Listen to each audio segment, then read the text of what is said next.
Okay guys, it's my first video ever. I'm gonna showcase how you can install Debian inside of a VirtualBox, a virtual machine. So I think we can just get straight into the video. So I'm gonna have some links in the description of the video. I'm gonna link the Debian website to download the ISO image. You'll have to download this and press this button, download it. You're gonna move it to a safe folder. You don't do anything else with that. That's for the operating system. Then you're gonna choose whatever you want. I have it already downloaded, but yeah, I chose Windows. It started the download. If I press here, it started the download. So but let's get straight into it. So you wanna open VirtualBox. You wanna press new. You wanna name it something. I'm just gonna call it Deb1. You wanna choose a folder where you want your virtual machine, or you can have the normal one, which most people use. Then you're gonna have to press other and find the ISO image. But I selected it there. You're gonna have some options down here if you don't have an ISO image. And then you wanna skip unattended installations. You can choose how much RAM you want it to be able to use, how many processors. So I don't remember how many I have, but I'm gonna use 2. Here you want to choose a minimum of 50 gigabytes at least, so it's able to run, but I'm choosing 100. You're gonna press next, you want to press finish, and then you can either press the start button or you can double click here to open it up. As you see here, it's gonna powering the it's gonna be saying powering VM up. It's gonna open here. So what you can do is you can go into view, you can go into scale mode, which is the host. It's the right shift button normally, but I'm gonna do like that. Then you can choose. So if you do choose graphical install, you're gonna be in the VM, you're gonna press enter. And here you can choose whatever language you want. I'm gonna go with English. I'm gonna just choose United Kingdom, even though I'm from Norway. But you can choose whatever land you want or press other. So here you wanna configure the keyboard. I have a Norwegian keyboard, so I'm gonna choose Norwegian. So now it's basically doing everything. Later on in this series we're gonna cover how you can set up an SSH server, a little bit more like that. We might do some HTML, CSS videos. Yeah, but now you're gonna choose the host name. This is gonna be the sudo name. I'm just gonna put it as, let's just put it as host. Let's just put host. Domain name, you wanna leave that empty, unless you're assigning it to a domain. I cannot explain that at the moment, but I will learn it and then I can explain. Or you can ask ChatGPT. And now you want to choose the root password. The root is the user which will be able to do anything. Use the sudo command, which you have to be used. You have power of everything. And here you just want to put the name of the user that you want to create. I'm going to create a user called Julian. I'm going to put the username as Julian. Then I'm just gonna press continue. You want to choose the password for that user. I'm gonna choose the same password that I chose for root, just so it's easier to remember. And this is gonna be my own user. So here I wanna choose guided use entire disk. You wanna press continue. You wanna choose this disk, and then you wanna you can have all of this, but I'm gonna choose this because it's the recommended for new users and it's most likely to be used. Just like that. You want to press, make sure that is, you want to press continue. You want to write changes to the disk, so yes. You want to press enter or continue, and now it's basically installing the base system. This might take a while. Setting everything up takes a while, but this is knowledge worth knowing. If you, let's say you want to work with server systems, you can learn this, but it's most likely not gonna be like Debian or something. The server might be running Debian, but users are most likely to connect using Windows. So yeah, you can learn that as well. Talk with, yeah, let's say ChatGPT, learn stuff, and just give me some ideas of what you guys want me to cover in a video, and I will try my best to make a good tutorial for you guys. And yeah, we will have a good time. I already showed my face, so yeah, I'm gonna try my best. I kinda want to actually make a career of this, but what I mostly wanna do is make websites, both front-end and back-end. And if you don't know what that is, front-end is basically what you can see with your eye. Let's say go to YouTube, what you see, the list you see. Yeah, but I'm gonna talk about that later. So here I'm just gonna choose no. I wanna Debian archive, I'm gonna choose United Kingdom. You can choose USA if you want to. Here we have a lot, I'm just gonna go with the normal one. It's a good choice. HTTP proxy,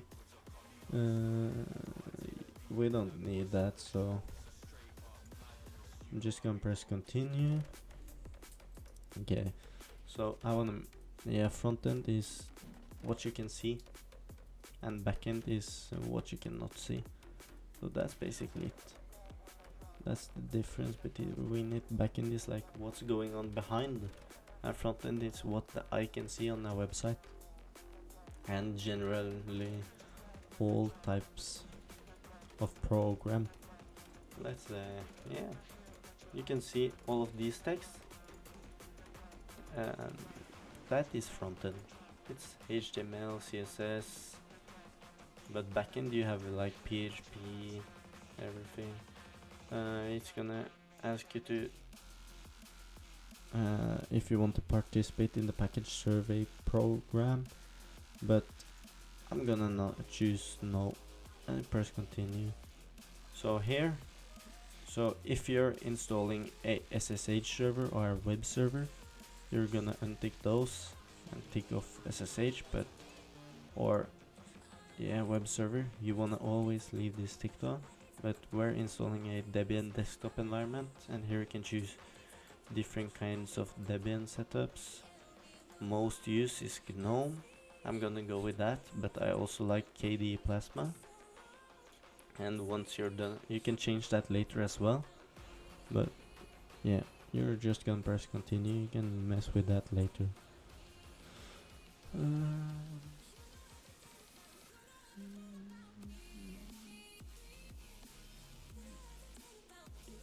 The installation speed might change depending on your internet, your PC speed, how much of your PC is being used and stuff like that. Right now I'm not using that much of my PC, so that's why it's going quite fast, but yeah. And I think I have like 500 megabits per second in download and upload. Normally it doesn't go this fast. When we were doing this at school, we spent probably like an hour doing this, so. But the good thing about using VirtualBox is if you do a mistake, you can just go into VirtualBox and just right click So yeah, right click and then you just press remove, and then you can start over setting up a new VirtualBox system. That's the good thing about VirtualBox. Like, I've had Debian on my normal PC. I didn't like it because of gaming, running a lot of exe programs. I had issues with that, but there's a different kind of ways you can get through that. But I didn't want to bother, so I'm just setting up VirtualBox for it instead. Okay, so now it's asking if you want to grab bootloader on your primary drive. So I'm just gonna choose yes. You wanna press continue. You wanna choose the disk, and that is there. It's gonna be dev SDA most likely. And just wanna press continue. It's gonna be the same setup when you're actually doing it for your main PC. You just have to use a program, let's say a program called Rufus.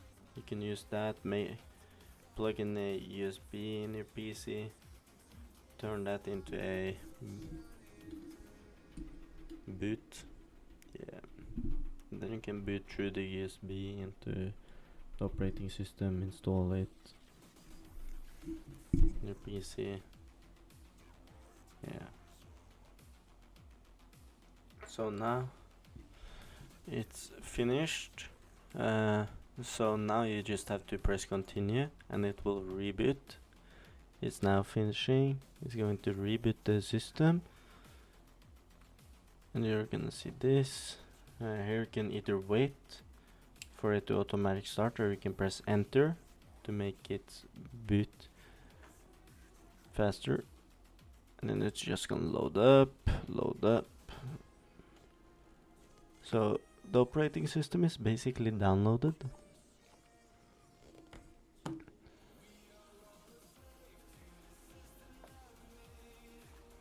So here you see, now I'm in. Yeah, we're not gonna mess with that, but I can choose my own.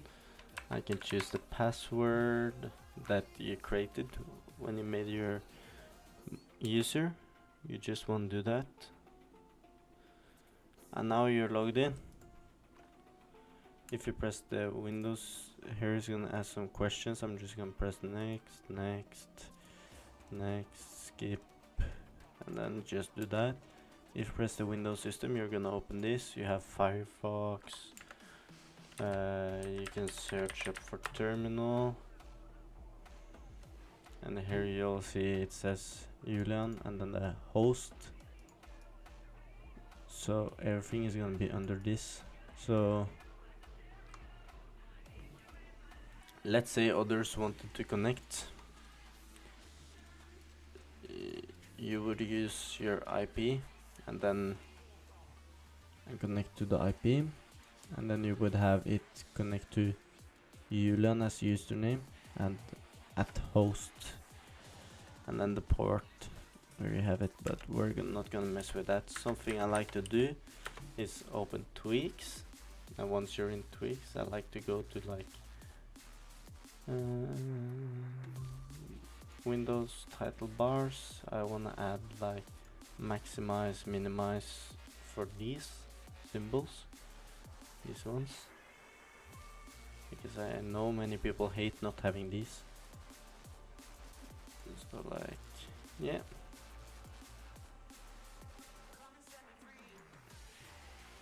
That's